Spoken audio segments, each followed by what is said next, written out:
네, 안녕하세요. 일상생활의 심리학 이제 마침내 마지막 주에 이르렀는데요. 그래서 이번 1, 2강은 이제 그동안 배운 일상생활의 어떤 심리들을 총정리하는 의미에서, 그러면서 이제 보다 나은 자기 자신의 어떤 자아의 심리적인 요소들을 파악하는 의미에서 이제 보다 종합적으로 그동안 이렇게 빠뜨렸던 부분이라든지 이런 것까지 합해서 굉장히 구체적이고 느껴지기에는 좀 사소할 수도 있는 그런 것들을 다 알아보도록 하겠습니다. 어떤 후회라든지, 우리가 일상생활에서 하는 후회라든지, 또 선택에 관련된 심리들, 이런 것들을 알아보도록 하겠습니다. 우선 이제 첫 번째로 그 후회에 대해서 알아보도록 할 텐데요. 후회라는 것은 사실 우리가 일상생활에서 너무나 자주 하기도 하고 누구나 하기도 하고 그런 어떤 일상 다반사적인 것이라고 할 수가 있죠. 이건 앞에서도 나왔었지만 미국 사람들의 경우에는 어떤 점에 무엇에 가장 후회를 하는지를 살펴봤습니다. 근데 미국에서의 조사에 의하면 제일 첫 번째가 학업에 관한 거였습니다. 공부를 좀 더 할 걸, 좀 더 열심히 할 것. 그 미국이라는 나라는 굉장히 직업의 기회가 많고, 그리고 뭐 학업이고 학벌이라든지 학력 이런 게 중요하지 않은 사회여서 우리하고는 좀 다를 것 같은데, 이제 뒤에도 우리나라의 경우가 나오지만 이 학업에 대한 어떤 아쉬움, 뭔가 배움, 공부 이런 거에 대한 아쉬움은 사실 모든 사람들이 공부라든지 뭐 실제 성적이라든지 이런 거에 상관없이 모두들 갖고 있는 거라는 생각이 듭니다. 그 다음에 이제 미국 사람들은 직업에 관한 후회도 많았고요. 이 직업 말고 뭔가 다른 직업을 선택할 걸, 이런 후회도 많았고, 그 다음으로 이제 사랑과 인간관계. 보통 생각에는 사랑이라든지 뭐 인간관계라든지 결혼 이런 거에 대한 어떤 후회라든지 뭐 아쉬움 이런 게 좀 클 것도 같은데, 그러나 사실은 많은 사람들이 본인의 어떤 사랑이라든지 결혼에 대한 선택에서는 만족을 하고 지낸다고 상대적으로 또 해석을 할 수도 있습니다. 그 다음에 이제 아이들 양육에 관한 것, 아이들을 조금 더 잘 키울 걸, 아이들한테 조금 더 신경 쓸 걸, 좀 더 잘해줄 걸, 이런 후회들을 또 많이 했습니다. 그 중에서 이제 사랑에 대한 후회들은 어떤 그때 만났을 때 조금 더 적극적으로 했을 걸, 아니면 돌아보니 그 상대방이 참 좋은 상대방이었는데 그때는 그 당시에는 그걸 몰랐었다, 이런 또 후회들도 많이 하는 걸로 나타났습니다. 그러면 이제 우리나라의 경우는 어떨까, 이렇게 조사한 바가 있는데요. 우리나라의 경우에는 이제 연령별로 10대에서부터 70대까지, 그 다음에 이제 1, 2, 3, 4위 이렇게 여러분들이 도표 보시면 여기 앞에는 여자고 뒤에 부분은 이제 남자고 이렇게 또 비교를 하실 수 있을 거예요. 근데 여기서 조금 더 구체적으로 보면 저로서는 좀 뜻밖인 결과인 것 같은데 여러분은 어떻게 느끼실지 모르겠는데요. 10대에서부터 남녀 통틀어서 10대에서부터 한 40대, 50대 이런 정도까지 제일 후회되는 1위가 공부 좀 할 것이었습니다. 보통 생각하기에는 사실 또 공부를 열심히 했던, 그러니까 사람의 어떤 후회 속성이라는 게 내가 갖지 못한 거에 대해서는 항상 아쉬움이 있어서 그런지는 모르겠지만, 공부를 또 굉장히 열심히 하고 착실히 하고 이렇게 해서 아주 모범적으로 학교를 마친 그 어떤, 제가 방송국에 아는 어떤 분은 제일 또 후회되는 게 뭐냐고 하면, 여기 나와 있는 뭔가 20대의 어떤 사위, 뭔가 좀 더 이렇게 확실하게 어떤 다양한 경험을 하고 조금 더 즐거운 어떤 생활을 했을 걸, 그걸 못한 게 굉장히 아쉽다고 또 이렇게 얘기를 합니다. 그러니까 공부를 잘한 사람은 나름대로 또 후회가 있겠지만, 그러나 대체적으로 가장 많은 사람들이 가장 넓은 범위의 어떤 연령층에서 후회하는 제1위가 공부 좀 할 걸이었습니다. 이 공부라는 것은 사실 여러 가지가 있을 수가 있겠죠. 어떤 학업상에 우리가 흔히 얘기하는 이제 뭐 진학하는 문제에 있어서 대학을 마치고 대학원을 들어가고 또 더 공부를 하고 유학을 가고 뭐 이런 식의 어떤 그런 공부일 수도 있고, 그 다음에 본인 스스로 뭔가 학력이라든지 뭐 이 전공과 상관없이 내가 원하던 어떤 공부를 조금 더 했을 걸, 또 이런 아쉬움까지 다 포함한다고 할 수가 있습니다.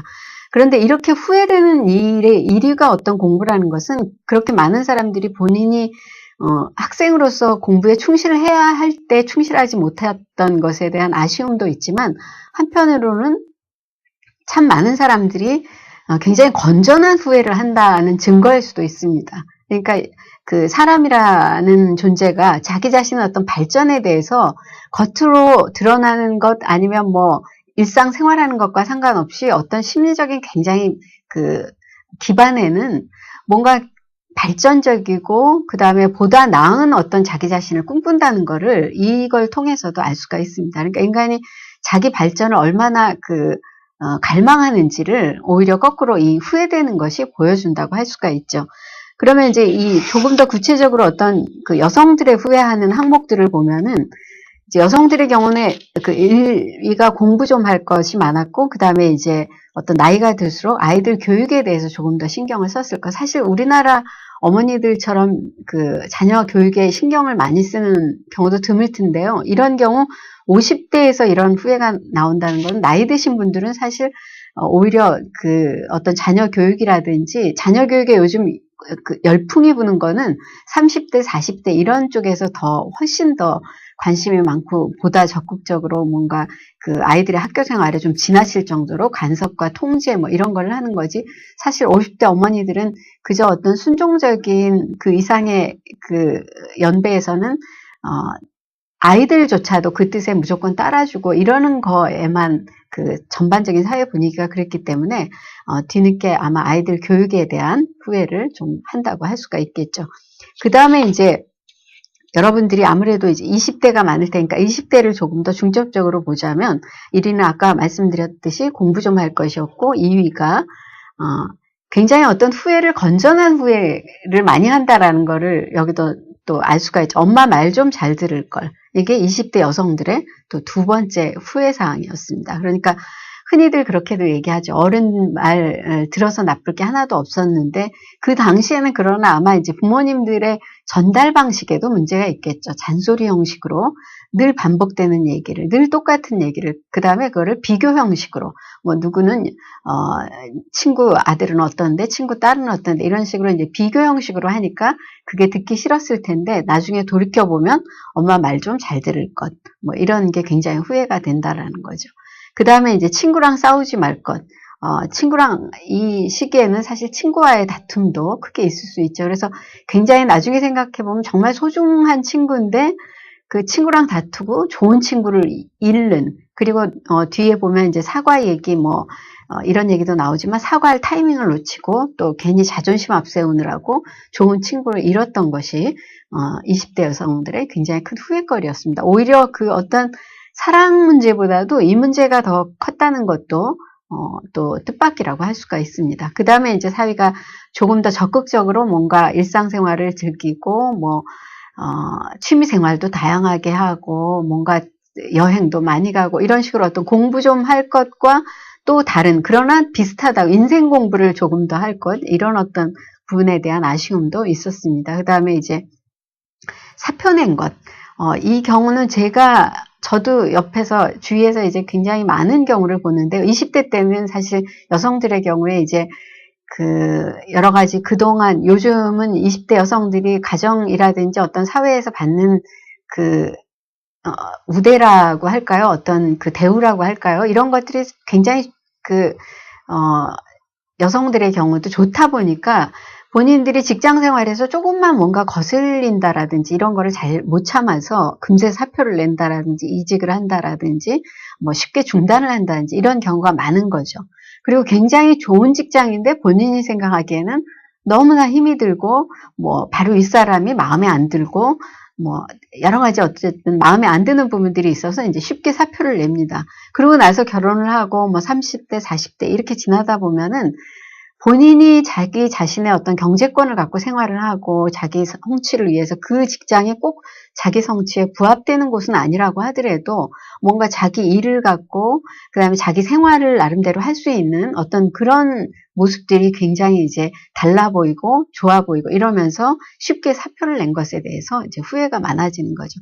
사실 이 사표의 타이밍이라는 것도 굉장히 중요해서 본인이 이게 아니다라고 생각을 했을 때 과감히 사표를 내는 것도 중요하고, 그러나 한편으로는 마음에 안 든다고 걸핏하면 사표 내고 그 다음에 다른 곳 찾고 조금 더 나은 곳이 있으리라는 기대감을, 그게 노력의 일환이 아니라 순전히 기대감만 갖고 계속 반복할 경우에는 결국 직장 생활을 오래 하기가 힘든, 그런 경우에는 또 직장 생활을 오래 하기 힘든 자기 자신에 대해서 빨리 파악하고 뭔가 다른 방식, 혼자 하는 사업이라든지 이런 방식을 좀 찾아봐야 되는데, 사실은 직장 생활하는 데서의 끈기가 부족한 경우에는 사업하는 데는 더 힘든 경우가 더 많을 텐데, 그걸 또 참는 것도 역시 또 힘이 든 경우가 많죠. 그러니까 인내심을 갖지 못했다는 거에 대해서, 어떤 일이라든지 인간관계라든지 이런 부분에 대해서 인내심을 갖지 못한 거에 대한 후회가 20대 여성들의 경우에는 굉장히 컸다고 할 수가 있습니다.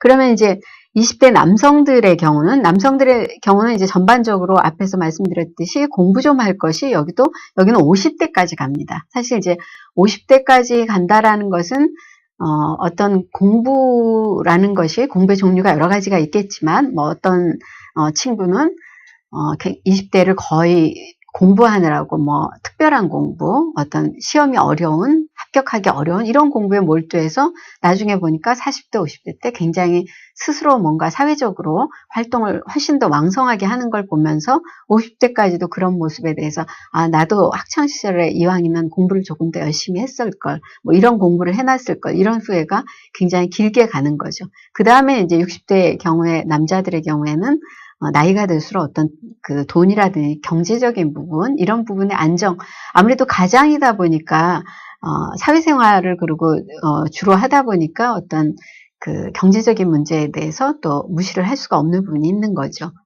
그리고 이제 나이가 거기서 더 들면 뭔가 같이 산 아내에 대한 미안함, 이런 걸로 아내 눈에 눈물 나게 한 것에 대한 또 후회가 많았다고 합니다. 이렇게 해서 이렇게 나이에 대한 50대, 40대, 50대까지의 전반적인 후회는 이제 남녀가 비슷한데, 그러면 20대 경우, 남성 20대의 경우에는 어떤 후회가 많은지 한번 보도록 하죠.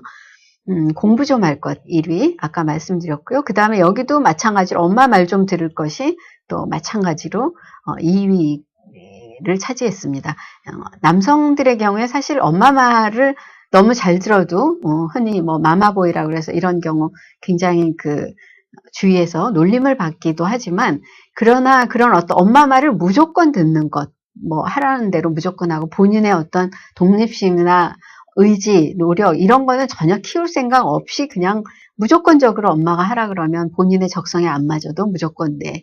뭐 이런 경우에 어떤 마마보이의 우리가 기질이 있다든지 마마보이라는 어떤 놀림의 대상이 될 수가 있지만, 그 외에 아까 말씀드렸듯이 어른으로서 충분히 이렇게 살아본 뒤에 그 부분에서는 이렇게 하는 게 좋겠다라는 거를 어른의 입장에서 하는 충고였는데, 그것이 이제 계속 잔소리라든지 본인에 대한 지나친 간섭, 이런 걸로 들려서 또 거부했던 것이 나중에 보면 아쉬웠던 부분이 있던 거죠. 그 다음에 이제 3위의 경우, 여성들의 경우와는 달리 여성들의 경우 3위는 친구 문제였습니다. 그런데 남성들의 경우는 오히려 남성들이 사실 친구 문제가 굉장히 여성 연애 뭐 이런 것보다도 친구들과의 관계가 더 많고 더 거기에 시간을 많이 쓰는 것 같은데, 뜻밖의 후회의 경우에는 여성에 대한 후회가 많았습니다. 여성 연애, 결혼, 사랑, 그 여자 잡을 걸. 그러니까 그때 그 당시에는 몰랐는데 돌이켜보니 굉장히 참 좋은 결혼하고 이러기에 굉장히 알맞은 상대였는데 내가 그 당시에는 그걸 몰랐다. 그리고 뭔가 자존심 싸움이라든지 여러 가지 때문에 그냥 보낸 것이 너무 아쉬웠다. 이런 후회가 남성들의 경우에는 좀 많았다는 겁니다. 그 다음에 이제 많은 게 돈 좀 아꼈을 걸. 사실 20대 남성들의 경우에는 직장을 잡거나 취직을 하면 제일 먼저 이제 본인들 하고 싶은 걸 아무래도 먼저 합니다. 그래서 돈을 모은다라든지 뭐 이러기보다는 먼저 근사한 스포츠카, 너무 사고 싶었던 스포츠카 먼저 일단 뭐 할부로 끊는다라든지, 아니면 너무나 갖고 싶었던 뭐 전자기기 뭐 이런 거를 월급에서 일단 할부로 계산을 하니까 월급에서 금방 나가는 건 많지가 않죠. 그러니까 이제 무조건 사고 보는 뭐 이런 경우를 많이 하게 되죠, 아무래도. 근데 사실 돌이켜보면 20대에 그런 일을 또 할 수 있긴 합니다. 어떤 경우에는 돈을 정말 잘 아껴서 어떤 사람의 경우에는 이제 가끔 그런 성공기도 있죠. 뭐 20대 때 월급이 굉장히 남보다 적은 편이었는데 그 절반 3분의 1을 무조건 저금을 해서 나중에 그게 어떤 기초가 돼갖고 뭐 이렇게 많은 돈을 나중에 뭐 10억, 20억 뭐 이런 어떤 굉장히 큰 돈을 모았다. 이런 성공 사례가 많이 오기도 합니다.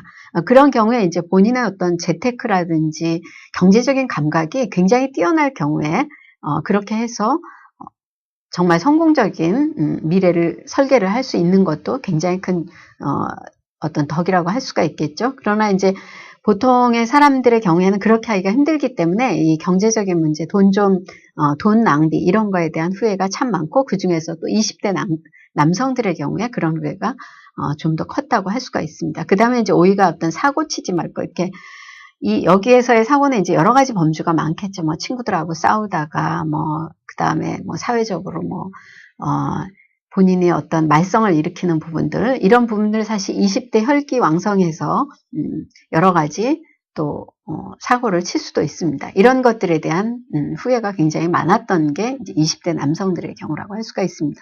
그런데 사실 그 후회라는 거는 이제 저희가 그럼 후회에 대해서 조금 더 자세한 특성들을 구체적으로 한번 살펴보도록 하죠. 이렇게 사람들이 어떤 후회를 하는지 연령별로, 그다음 남녀별로 여러분들이 보신 거를 기억을 해두면서요.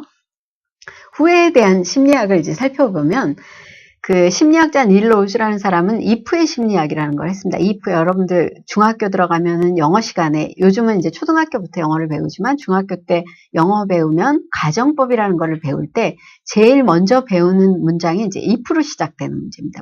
만약에 뭐뭐라면, 만약에 내가 새라면, if I were a bird 뭐 이런 식으로 내가 새라면 이러면서 그 문장, if로 시작되는 문장, 그것이 이제 가정법, 이렇게 할 수 있다면, 했다면, 뭐 이런 거, 가정법, 그거를 이제 if의 심리학을 닐 로즈라는 사람은 심리학에 도입을 했습니다. 그러면서 이제 if라는 것은 사후 가정적인 사건이라는 것, 이것은 무엇이냐면 일어날 수도 있었지만 일어나지 않은 사실을 가정할 때 우리가 보통 이제 이런 어떤 if의 심리학, 가정법의 심리학을 그런 심리를 된다는 거죠. 일어날 수도 있었지만 일어나지 않은 사실. 그런데 이제 이렇게 일어날 수도 있었지만 일어나지 않은 사실, if, 만약에 이런 걸로 시작되는 가정의 경우에는 뭐 일어나지 않았거나 아니면 내가 바랬는데 불가능한 거, 이런 것들에 대해서 우리가 생각할 때 흔히 내가 어떤 유럽의 어떤 나라의 왕비가 된다면 뭐 이런 식의 거, 왕이 된다면 이런 거 사실 왕이 된다면 이런 거는 태어난 것 자체가 한국에 태어났기 때문에 불가능하죠. 그런데도 가정을 한다라는 것이 if로 시작되는 어떤 문장을 만들어 본다는 거에 대해서 생각을 해본다는 거에 대해서 우리는 보통 굉장히 허황되게 생각하거나 아니면 뭔가 이거는 단순한 상상이거나 혹은 지나친 후회거나 이렇게 생각을 하기가 쉽습니다. 내가 if 내가 그 시절에 가령 공부를 좀 더 열심히 했을 걸, 내가 그때 시험 아주 특별한 시험, 내가 되고 싶었던 변호사, 의사 이런 종류에 해당되는 어떤 시험을 봤었더라면, 그 공부를 열심히 해서 내가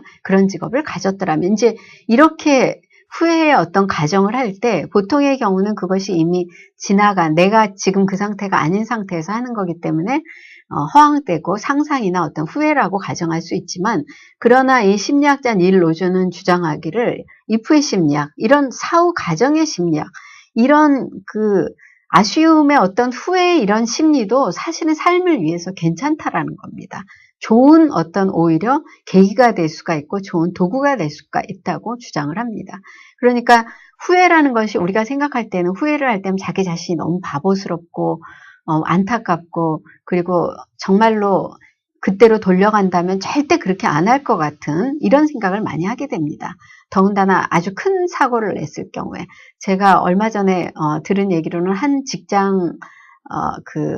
직장인이 어떤 사람들을 데리고 인솔에서 출장을 갔는데, 출장을 가서 본인이 인솔자니까 계속 그거를 신경을 쓰고 마음을 써야 되는데 뭔가를 착오를 한 겁니다. 뭔가를 잠깐 착오를 해서 5 사람의 비행 시간을 놓친 겁니다. 물론 그 5 사람이 스스로 알고 있어야 될 비행시간도 있었지만 그 모든 게 이제 인솔자가 알아서 비행시간 조절하고 뭔가를 해야 됐는데 비행시간과 더군다나 비행장이 뭔가 이쪽으로 가야 될 비행장을 B쪽으로 간다라든지 이렇게 해서 실수를 한 겁니다. 이렇게 해서 회사에 입힌 손해가 그게 지연이 되고 비행기를 놓치고 그렇게 해서 하루를 거기 더 묵게 되고 그 5사람을 그럼 다시 하루를 묵기 위해서 뭐 호텔을 잡아주고 뭐 이렇게 해야 되는 이 손실이 그 직원한테, 그 여직원이 끼친 손실이 근 2천만 원, 3천만 원 이렇게 됐다고 합니다. 그러면 이 여직원이 받는 봉급을 생각을 하면 그게 뭐 1년치가 될 수도 있고 2년치가 될 수도 있는데 이것을 회사에 물어줄 수도 있고 그만두고 그 다음에 또 변상을 해야 되고 또 그 다른 참가했던 사람 개개인의 어떤 스케줄 때문에 뭔가 손해가 났다면 그것까지도 변상을 해줘야 되고 이렇게 굉장히 많은 어떤 일이 발생할 수도 있는 거죠. 그러면 얼마나 후회가 됐겠습니까? 그때 잠깐만 본인이 그걸 착각을 하지 않았더라면, 그때 잠깐 조금 더 집중했더라면 이렇게 후회가 굉장히 막심할 수도 있고 그 시간으로 돌려간다면 정말 그런 실수는 안 할 거라고 그렇게 생각을 하면서 이제 후회를 할 수가 있겠죠. 그런데 사실 그런 후회조차도 본인이 그걸 후회로 넘기지 않고 그것이 자기 자신의 앞으로의 뭔가 일을 하는데 가령 그렇게 후회를 크게 될 만한 일을 해서 회사에 굉장히 막심한 손해를 끼쳤지만 그 기간을 참고 견디면서 본인이 회사에 다른 그런 훨씬 큰 이익이 되는 일을 뭔가 하도록 노력을 해서 그거를 만약에 만회를 해주면 오히려 그 앞에 것이 훨씬 전화위복이 돼서 훨씬 더 좋은 결과를 내는 거죠.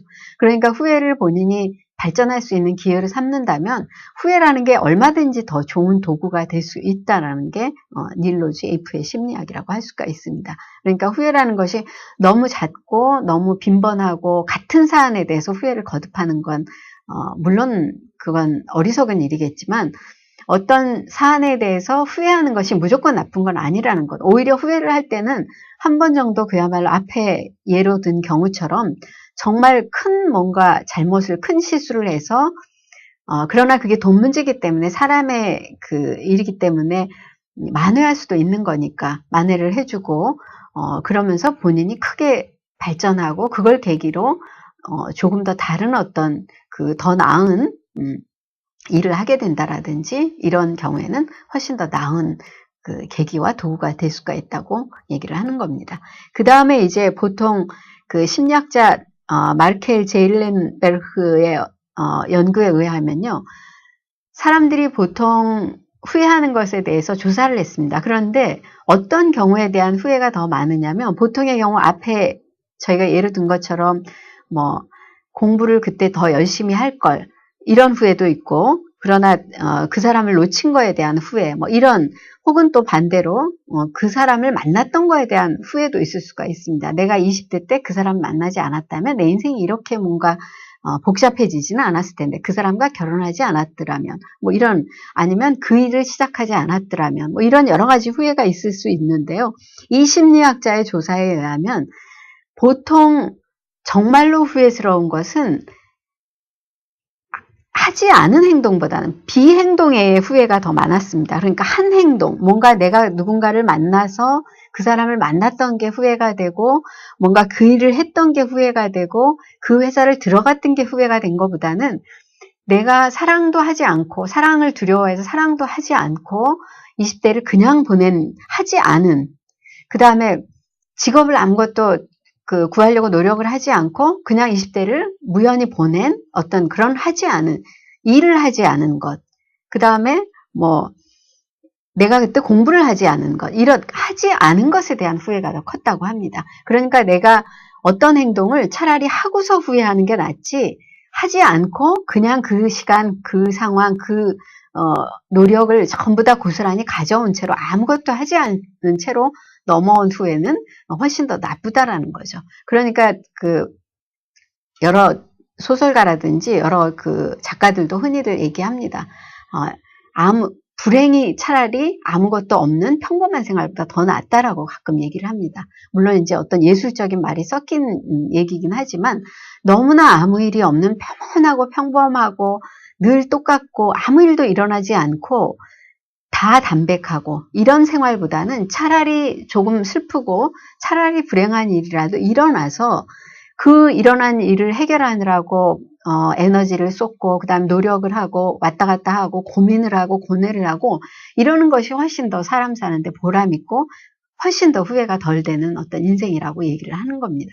그러니까 여러분들도 지금 오히려 20대, 30대 이렇게 그 나이에 혹은 그 나이에 놓친 일이라고 할지라도 하는 것이 뭔가 마음을 먹었을 때는 하는 것이 훨씬 더 후회가 덜하다는 거죠. 물론 이런 경우에 그런 사람도 있습니다. 일단 저질러 놓고 뒷수습은 하나도 안 하는 사람이 있습니다. 이런 경우 주위 사람들이 또 얼마나 이것 때문에 그 피해를 입고 힘들어지는지 모릅니다. 근데 이런 경우에는 일단 저질러 놓고 그 다음에 본인이 그 뒤에 이제 그거를 노력하는 수습하는 이런 것까지도 포함돼서 비행동의 어떤 후회가 더 크다라는 거지, 무조건 다 일은 다 저지르면서 내가 행동하지 않으면 그게 후회가 더 크니까 하면서 무조건 다 일을 저질러 놓는 것을 뜻하지 않는다라는 거는 여러분들 물론 다 잘 아실 거라고 생각을 합니다. 그러니까 후회라는 것이 뭔가를 어떤 내가 하고 나서 후회를 하는 게 낫다라는 것, 이것을 항상 머릿속에 기억을 해두시고, 내가 뭔가에 도전을 하고 싶을 때 망설여지는 이유들이 굉장히 많을 겁니다. 그런데 그 망설여지는 이유들을 극복을 하고 물리칠 때 그런 생각을 해보시면 도움이 되지 않을까 싶습니다. 그 다음에 이제 우리가 일상생활에서 참 많이 우리를 좌우하는 심리 중에 하나가 선택입니다. 이 선택의 문제는 사람에 관한 선택에서부터 여러분들 우리의 어떤 20대까지의 어떤 친구, 그 다음에 연인, 그 다음에 결혼, 어떻게 생각하면 인생의 모든 것을 좌우하는 것, 그 다음에 또 직업, 이런 거를 생각할 때 인생의 모든 것을 좌우하는 것이 사실 또 선택의 문제라고 할 수가 있습니다. 그런 선택의 심리에 대해서 알아보면, 이 선택의 심리에 대해서는 사실 지금 여기 뽑아놓은 것은 굉장히 사소하고 구체적이고 뭔가 어떤 작은 부분이라고 할 수가 있습니다. 그런데 여러분들이 이제 굉장히 크고 어려운 고민에 부딪혔을 때 이러한 사소한 것들을 한번 대입을 해보면 이것이 굉장히 도움이 될 수도 있다고 생각이 됩니다. 우선 이제 그 중에 하나로 작은 것은 신중하게, 큰 것은 대범하게, 이런 어떤 심리 법칙이 있습니다. 2006년에 이제 네덜란드 심리학자들이 발표를 한 건데요. 우리가 보통의 경우는 이 반대로 합니다. 뭔가 작은 것을 고를 때는 굉장히 대범하게 고릅니다. 특히 값이 싸다라든지 그러면은 샀다가 그것이 만약에 후회가 되면 그냥 버리면 되니까, 큰 돈 든 게 아니니까 버리면 되니까, 없애면 되니까 이렇게 간단히 생각을 합니다.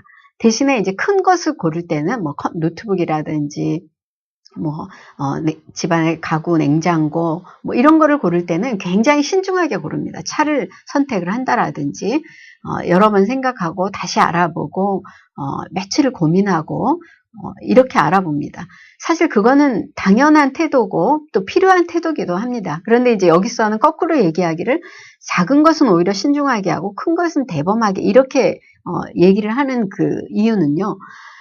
보통의 경우 이제 작은 것을 고를 때는 실제로 조사를 해보면 작은 것을 신중하게 골랐을 때 만족이 더 컸다고 합니다. 가령 칫솔을 하나 고를 때 뭔가 굉장히 칫솔 사소합니다. 일상생활에서 그렇게 비싸거나 이러지 않습니다.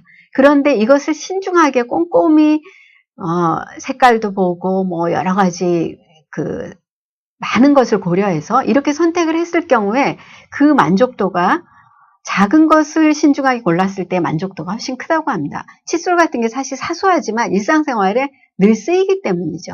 이 사소한 것 가운데 일상생활에 쓰이는 게 훨씬 많습니다. 우리의 감정도 마찬가지고, 우리의 감정도 사소한 것이 늘 화내고 질투하고 웃고 이런 것들이 굉장히 사소해 보이지만 우리 일상생활을 좌우하는 굉장히 큰 감정인 것처럼, 물건 중에서도 사소한 것들이 우리 일상생활을 좌우하는 것들일 때가 참 많습니다. 그런데 보통의 경우에는 이제 그런 것들은 값이 싸니까 휙휙 고르는데, 그런 것이 일상을 좌우하기 때문에 알게 모르게 우리의 심리를 좌우하는 만족도는 이런 것들이 훨씬 더 많이 좌우를 한다라는 거죠.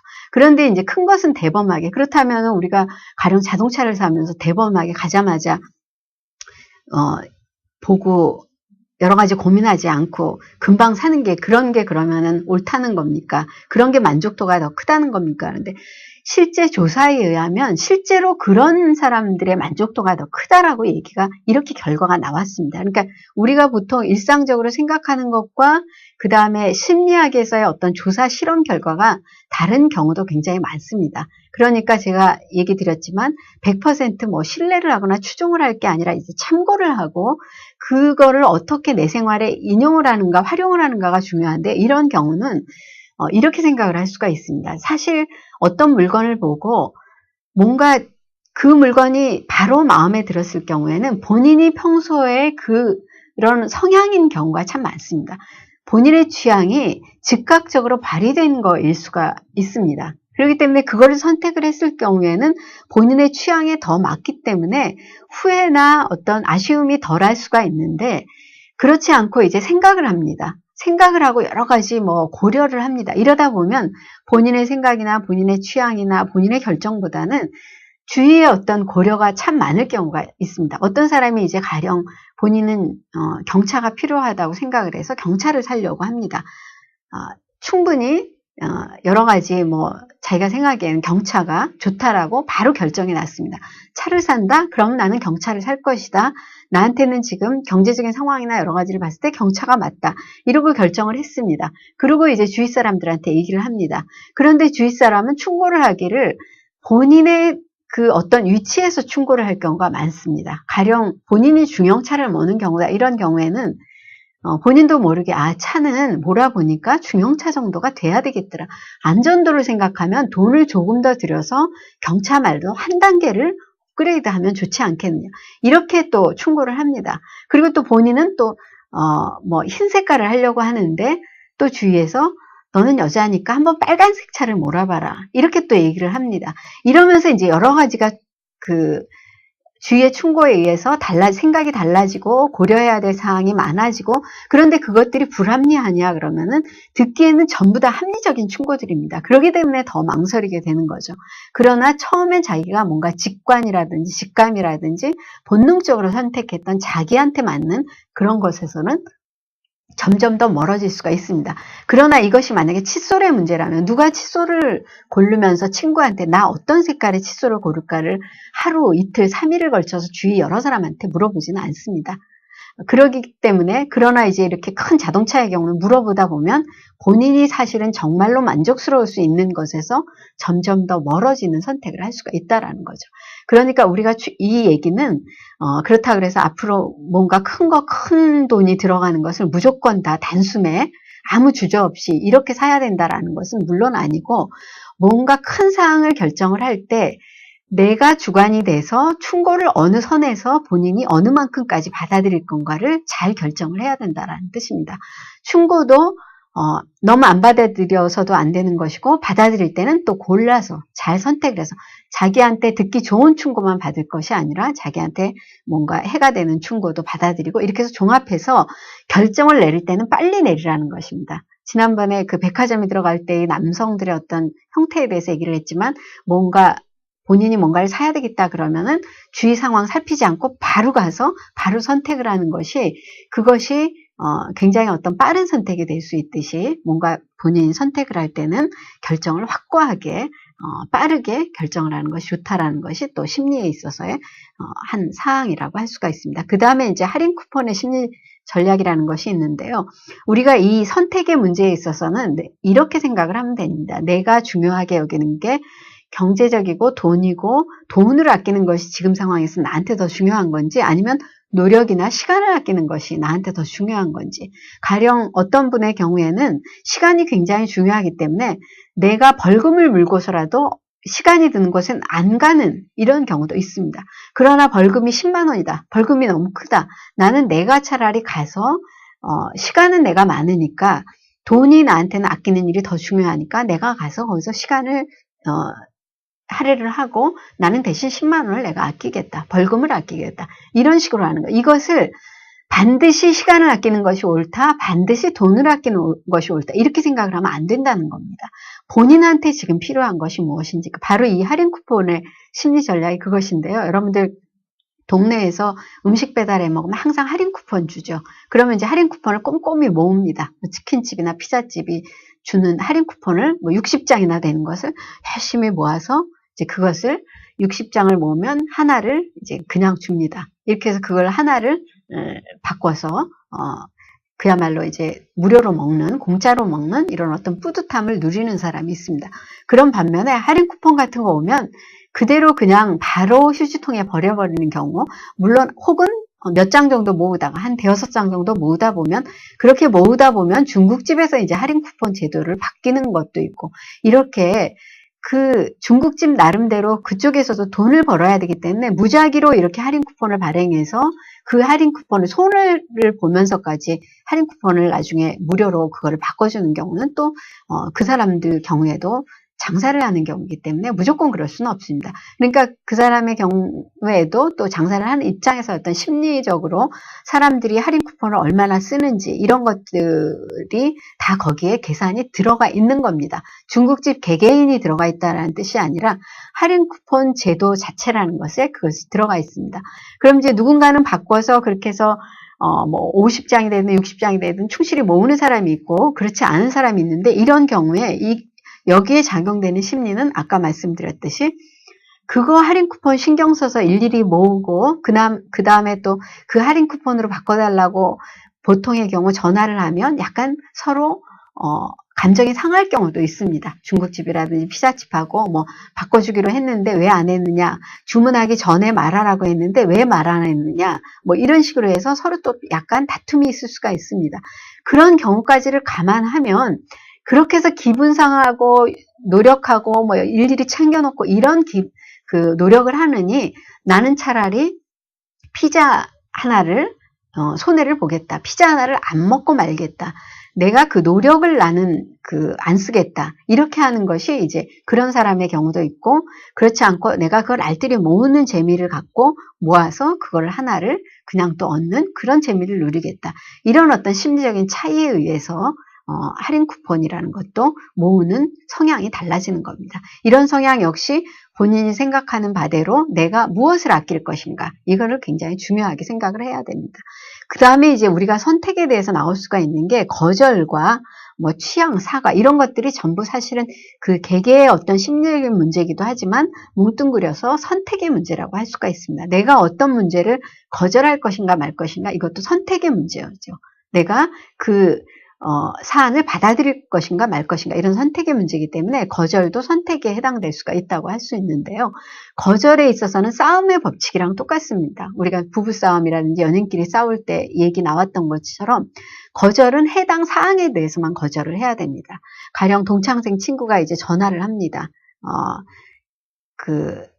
본인이 보험이라든지 이런 업무를 새로 시작하게 됐으니까 도와달라고 하면서 보험에 가입을 해달라고 합니다. 그런데 본인은 이미 보험 가입할 어떤 한도가 넘었기 때문에 더는 미안하지만 해줄 수가 없습니다. 이런 경우 거절을 할 때는 보험 사항에 대해서만 거절을 해야 한다는 겁니다.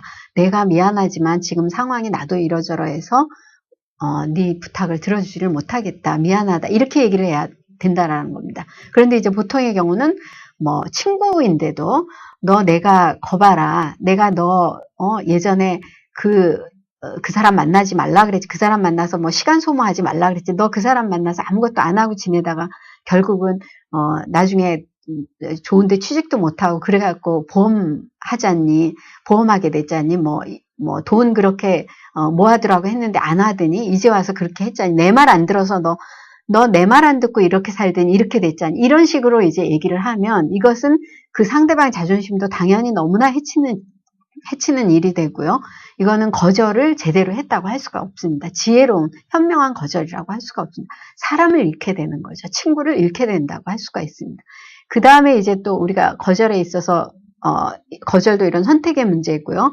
그 다음에 어떤 취향이나 본인의 취향이나 이런 거에 관련된 문제인데, 상대방의 취향은 굉장히 존중을 해줘야 됩니다. 그런데 우리 사회에서는 그 취향이 밖으로 드러나는 것에 대한 두려움들이 좀 있습니다. 이 마지막 남은 한 젓가락이라는 것이 바로 그런 건데, 여러분들 중국집에 가서 만두를 시켰는데 만두를 딱 하나가 남았습니다. 그러면 보통의 경우 선뜻 아주 허물없는 사이들이 아니면 선뜻 그 남은 하나를 누군가가 먹지를 않습니다. 그대로 남깁니다. 저마다 배부르다고 하던가 뭐 하면서. 그런데 이렇게 딱 하나를 남기는 이유, 이것에 대해서 이제 심리학자들의 연구에 의하면 자기 자신의 취향이나 내가 만두를 그 남은 하나를 내가 갖다 먹으면 아, 저 사람 만두를 굉장히 좋아하는 사람인가 보다. 그것도 왜냐하면 남은 하나를 갖다 먹는 것도 용기가 필요하니까 뭔가 다른 사람의 눈이 있는데 그거를 본인이 마지막을 갖다 먹으니까 저 사람은 굉장히 만두를 좋아하는 사람이구나.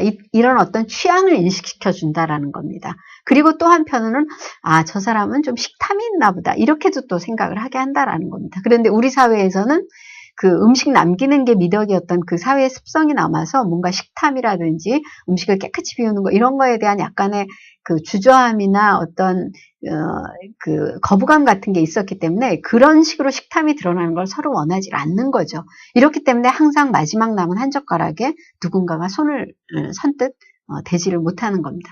그러나 이것도 이제 취향의 문제 이전에 이제는 사회적으로 우리가 음식 남기지 않는 것도 굉장히 중요하고 그리고 마지막 남은 거를 누군가가 취향이 드러나서 나는 만두를 좋아하니까 하나를 더 먹겠다. 이렇게 얼마든지 본인이 얘기하고 오히려 그 남은 하나를 깨끗이 비워주는 뭐 이런 것도 이제는 중요한 거죠. 어떤 사회적인 분위기라든지 그 다음에 다른 사람들이 자신을 보는 시선 이런 거에 개의치 말고 본인이 그 드러낼 수 있는 취향은 드러내고 누리고 즐기라는 것 이것도 또 중요한 어떤 선택의 심리에 있어서 알아둬야 될 거라고 할 수가 있습니다. 그 다음에 이제 사과의 문제도 마찬가지입니다. 사과도 타이밍이 굉장히 적절한 때 사과를 해야 한다라는 것.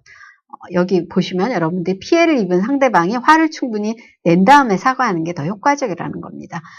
물론 어떤 일에 대해서 자신이 누군가에게 피해를 줬을 때 바로 사과하는 거 여기서는 그 바로 사과하는 게 중요하지 않다라는 뜻이 아니고요. 바로 사과하는 게 중요한데 사과로 내가 너한테 미안해 내가 사과했으니까 됐잖아. 근데 왜 계속 화내는 거야.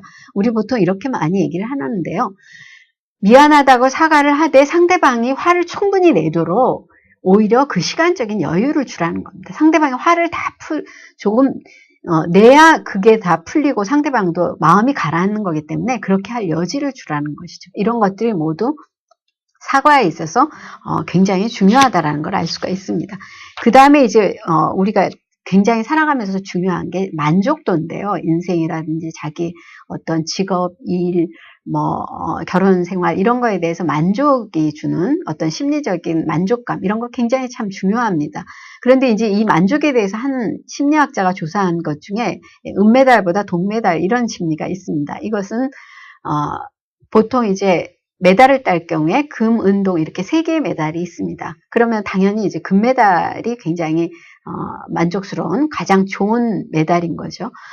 특히 우리나라의 경우는 금메달을 너무 중요시해서 은메달, 동메달도 사실 굉장한 건데 전국에서 전 세계에서 한 나라에서 뽑혀서 거기서 겨뤄갖고 1등을 하고 2등을 하고 3등을 한 건데 사실 얼마나 대단한 겁니까? 그런데 2등을 은메달만 따도 벌써 무슨 죄인이나 된 것처럼 이렇게 취급을 하는데 이제 그런 것도 고쳐야 될 부분이겠지만 개인적으로도 어떤 1, 2, 3위를 봤을 때 금메달을 딴 사람의 경우에는 제쳐놓고 은메달을 땄을 경우에 금메달을 딴 사람의 기쁨은 이제 만족도는 당연히 100%겠죠. 물론 본인이 이제 조금 불만스럽고 그런 부분은 있겠지만 어쨌든 상대적으로 점수가 이만큼 높았으니까 만족도도 높겠죠. 근데 이제 은메달을 딴 사람의 경우와 동메달을 딴 사람을 두 사람을 비교해 봤을 때 은메달보다는 역시 동메달이 나니까 그 사람의 만족도가 더 커야 합니다. 은메달의 만족도가. 그런데 뜻밖의 은메달 딴 사람이 동메달 딴 사람보다 만족도가 더 낮았습니다. 더 떨어졌습니다. 그 이유는 은메달을 딴 사람은 위를 봅니다. 내가 조금만 더 잘했으면 금메달을 땄을 텐데 그럼 금메달과 은메달은 굉장히 다른데 금메달이 된 사람은 주인공이 되는데 은메달이 된 사람은 약간 조연의 느낌인데 그러면서 아쉬워하는 겁니다. 아쉬움이 크니까 만족도가 떨어지는 겁니다. 그런 반면에 동메달을 딴 사람은 이렇게 생각을 합니다. 보통의 경우 은메달이나 동메달이나 큰 차이가 없습니다. 은메달이나 동메달은 흔히 메달권 안에 들었다라고 평가를 해줍니다. 그리고 오히려 동메달의 경우에는 아래를 보게 됩니다. 저절로. 자칫하면 못 딸 수도 있었던 걸 따게 된 겁니다. 동메달은. 그렇기 때문에 만족도가 상향이 되는 겁니다. 이런 어떤 은메달보다 동메달, 이런 심리를 우리가 일상생활에 우리에게도 적용을 해야 된다는 겁니다. 너무 계속 위를 보면서 위에만 보게 되면 인생이 불만족스럽고 화가 나는 게 많지만 아래도 보고 그러면서 나는 참 어떤 본인의 행복의 요소를 찾는다라든지 이런 것도 굉장히 중요하다라는 겁니다. 그래서 금메달, 은메달, 동메달 이 어떤 심리를 여러분들이 마음속에 각인해 두는 것도 중요하다고 할 수가 있습니다. 이렇게 해서 오늘은 어떤 심리의 그 여러 가지 부분들, 후회, 선택, 그 다음에 어떤 만족도 이런 것에 대해서 보다 구체적으로 알아봤는데 여러분들 일상생활에 잘 적용할 수 있었으면 좋겠습니다. 그리고 이제 다음 시간에는 마지막으로 자아의 어떤 보다 나은 심리를 위한 강의 계속하도록 하겠습니다. 감사합니다.